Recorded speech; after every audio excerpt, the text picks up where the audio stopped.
friends, welcome back to Pages and Grace. My name is Jess. Thank you so much for joining me today. Today I want to talk about the books I picked out for 2025. Kind of a mid-year check-in on how I'm doing with my reading.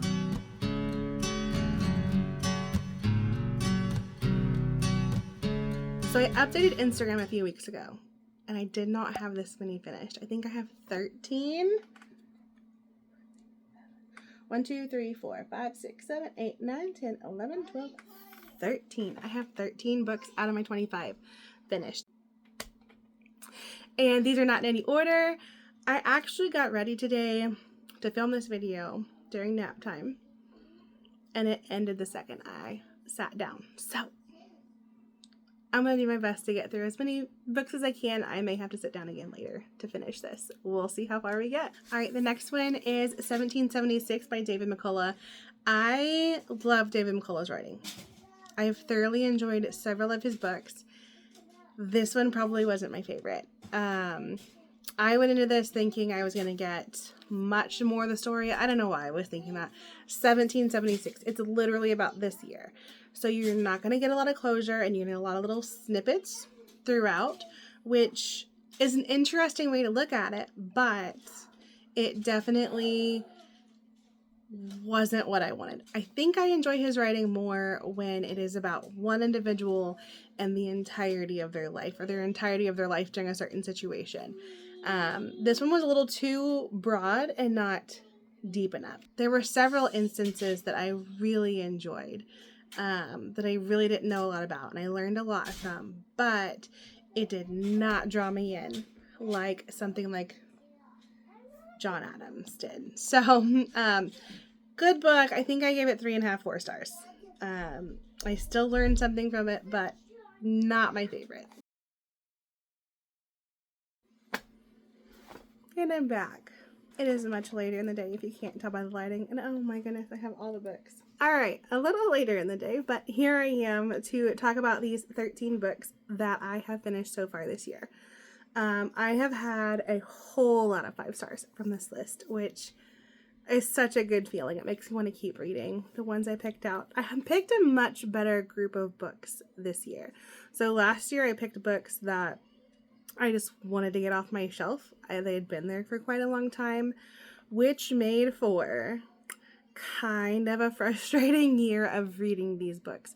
So this year I made sure to pick ones that, yes, I wanted to get to them, but also I assumed I would enjoy them, or there was 1 or 2 challenging books and the rest were ones that were more in my comfort zone.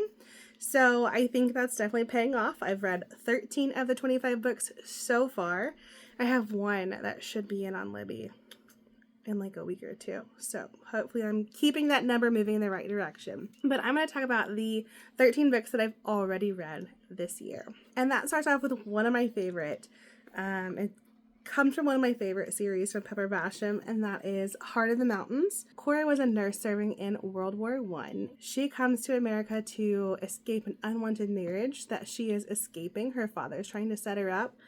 And so she comes to stay with her brother, who was in the first book. And she just seems to keep having a bunch of mishaps and things that set her back and make her feel a little bit unwelcome.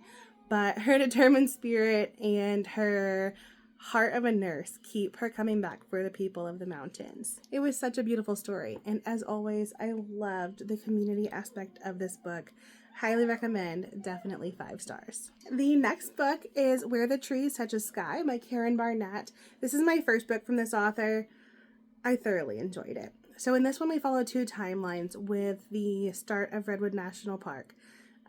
We have one where they're acquiring the land and figuring out what land they want and kind of parceling it out and selling off donations that maybe didn't fit together. And then the second timeline is in the first days of the park as it's opening with the rangers and all of the different things going on with that. I thoroughly enjoyed this book. I am so excited to pick up more. I don't have any other books from this author yet, but I'm definitely on the lookout.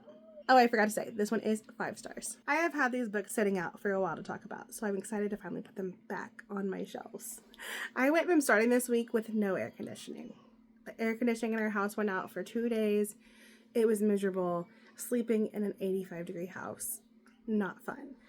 To now I have to have a jacket on because the air conditioner is working so well. So I will take it before this massive heat wave we're about to have. All right, the next book is sadly a DNF. So it was very promising. Kids talking in there. It was very promising to start with. I loved the storytelling. I loved the way that the story just pulled me in, and I couldn't wait to get to the next chapter. Like, a chapter would end and I would just immediately want to go to the next chapter and the next chapter.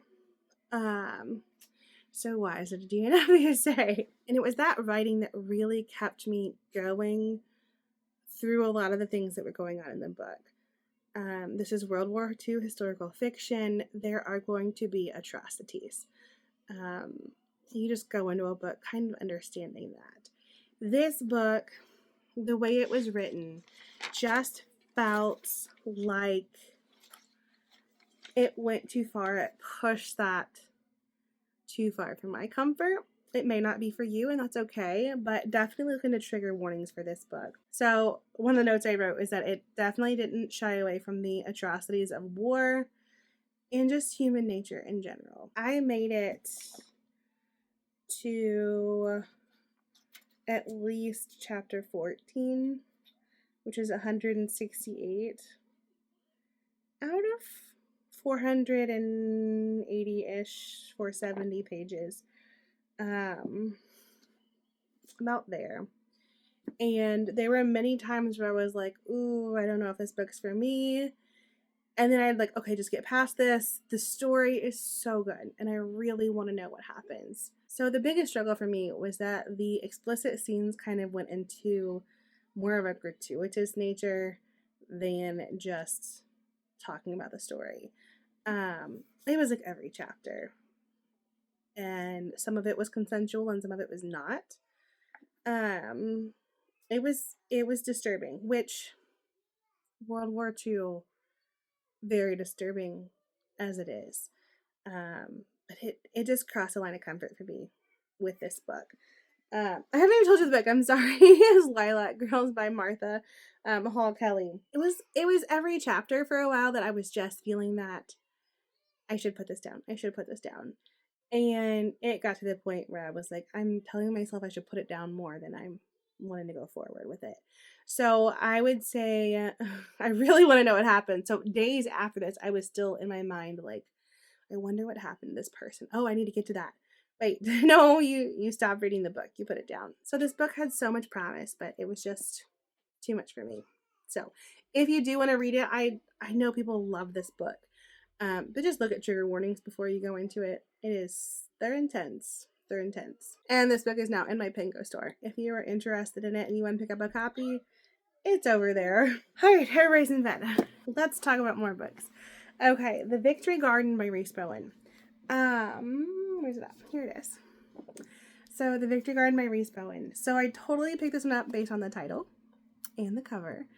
And I was slightly disappointed.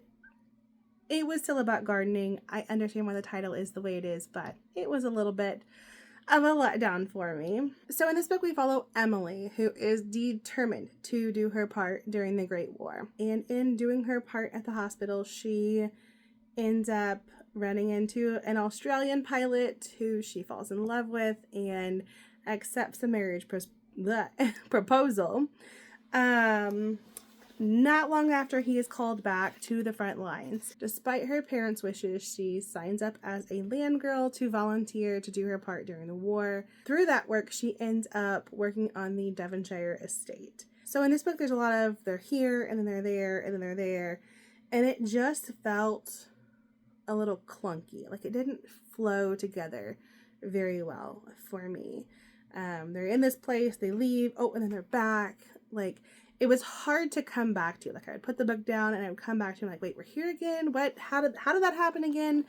And so that definitely took me out of the story a little bit. One of my favorite parts about this book was the sisterly bond between the ladies who were working together and all of the women who were working together during the time of war to keep things running at home. I thought that was fantastic, and I loved the way that was done. I think I gave this one, what was it? I ended up giving this one 3.5 stars.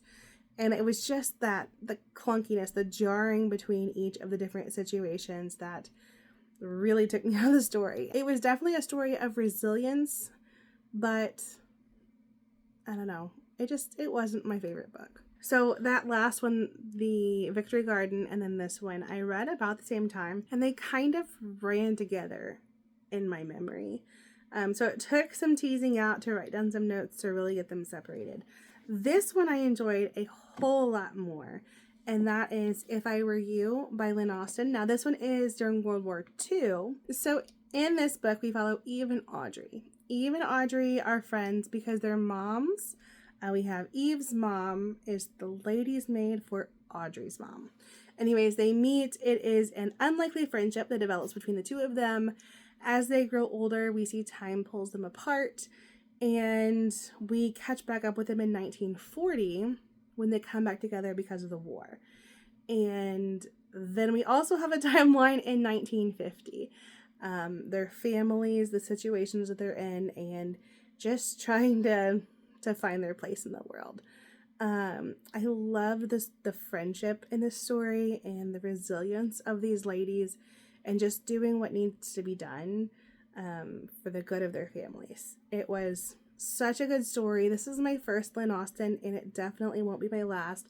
I'm looking forward to picking up a lot more from her in the future.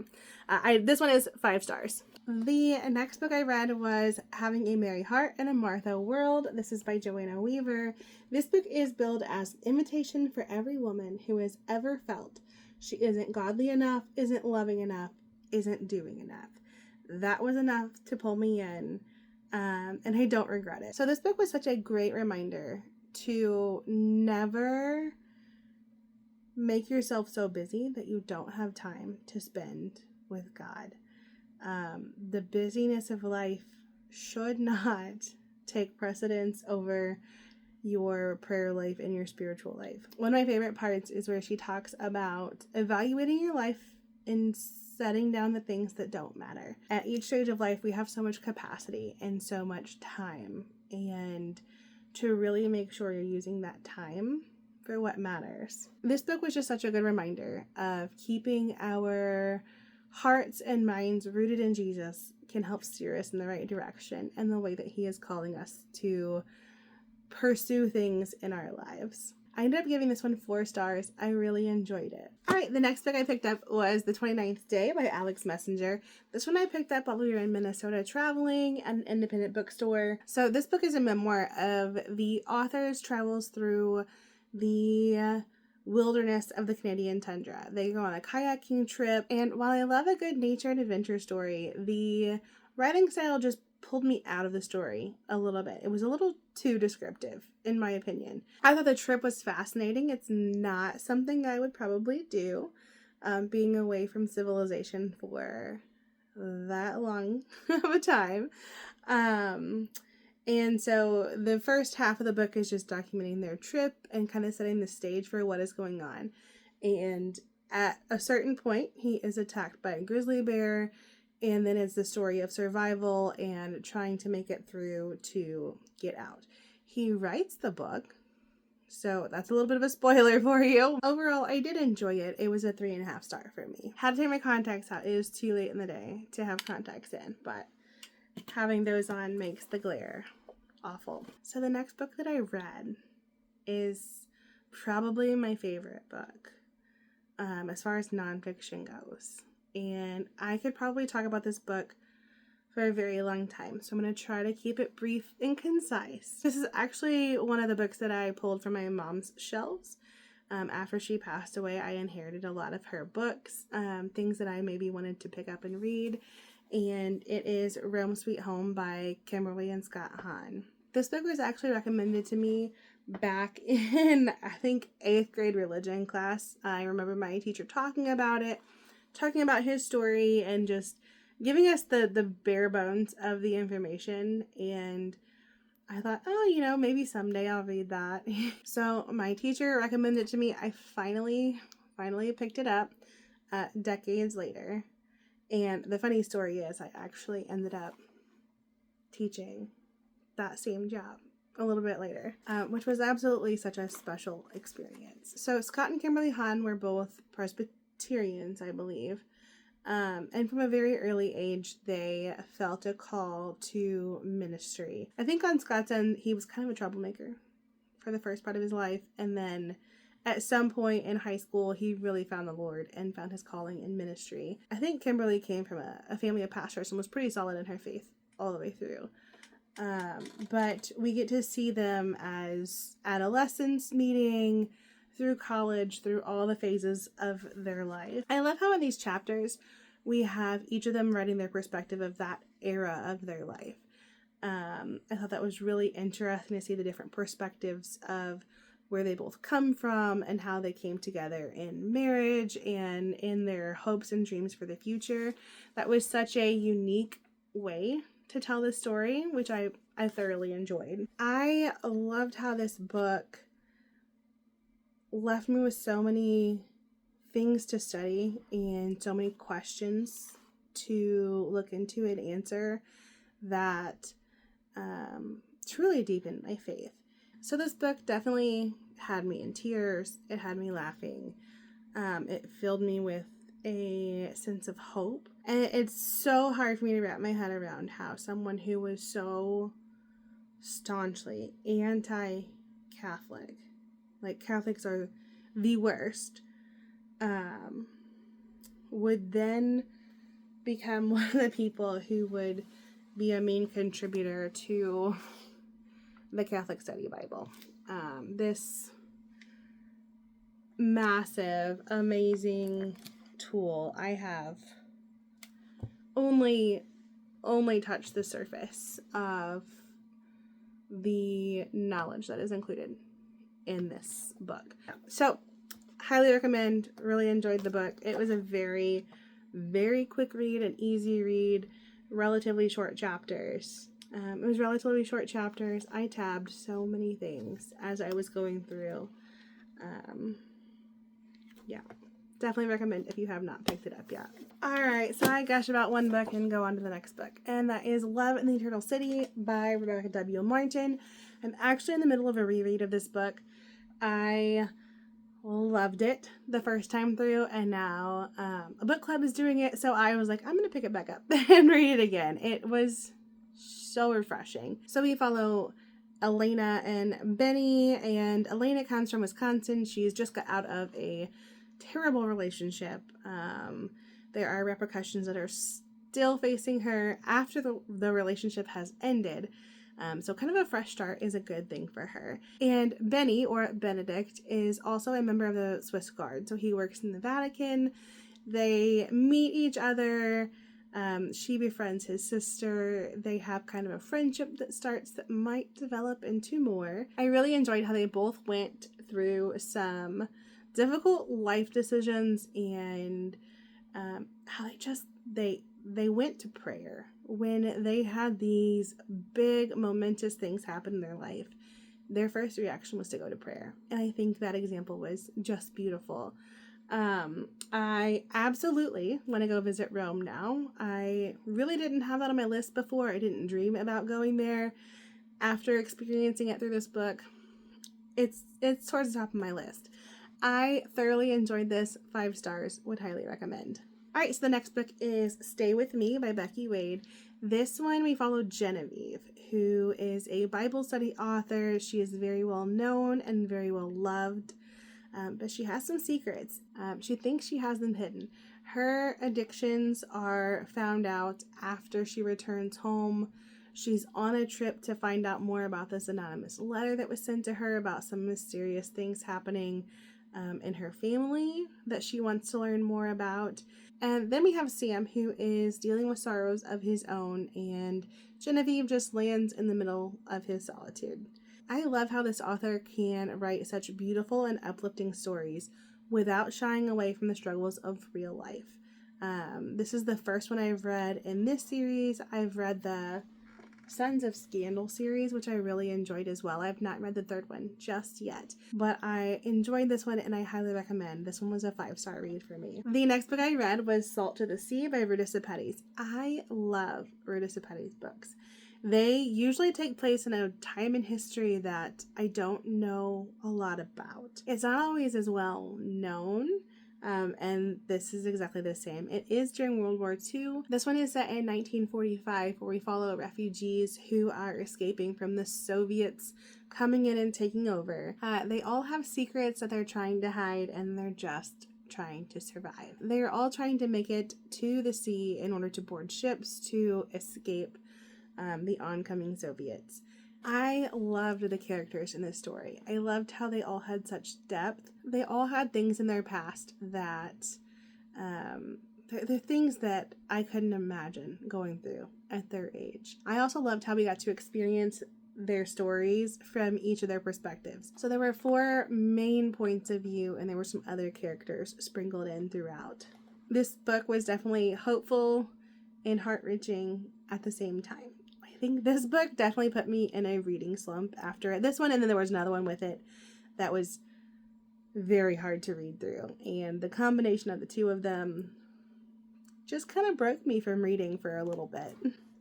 But overall, it was a really good story. I would definitely recommend. All right, last but definitely not least is Iscariot by Tosca Lee. In this book, we get to follow the life of Judas in his early life, throughout adulthood, and following Jesus. I love how the author portrays Judas as a reasonable man and a rule follower. It definitely gave a reason why Judas might have done what he did. So Judas, in an attempt to do what was right, ended up sending Jesus to his death on the cross.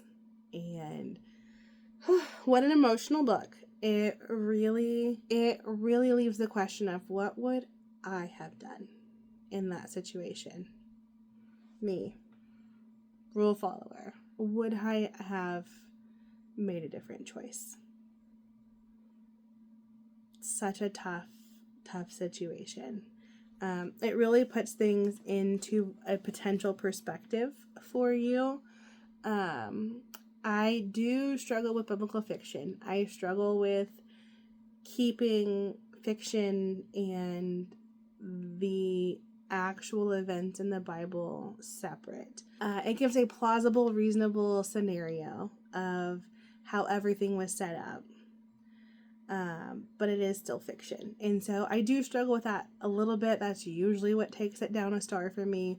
But I still really enjoyed the book. I ended up giving it 4 stars. All right, so that is it, I think. I covered all 13 of them for the first half of the year on my 25 books I want to read in 2025. I hope that you found something that you are interested in, and if not, just hold tight. I have 12 more books to read this year and to talk about at the end of the year wrap up. Let's see. Oh, it's well past my bedtime. All right, if you made it this far in the video, thank you so much for watching, and I will see you in the next one. Bye, guys.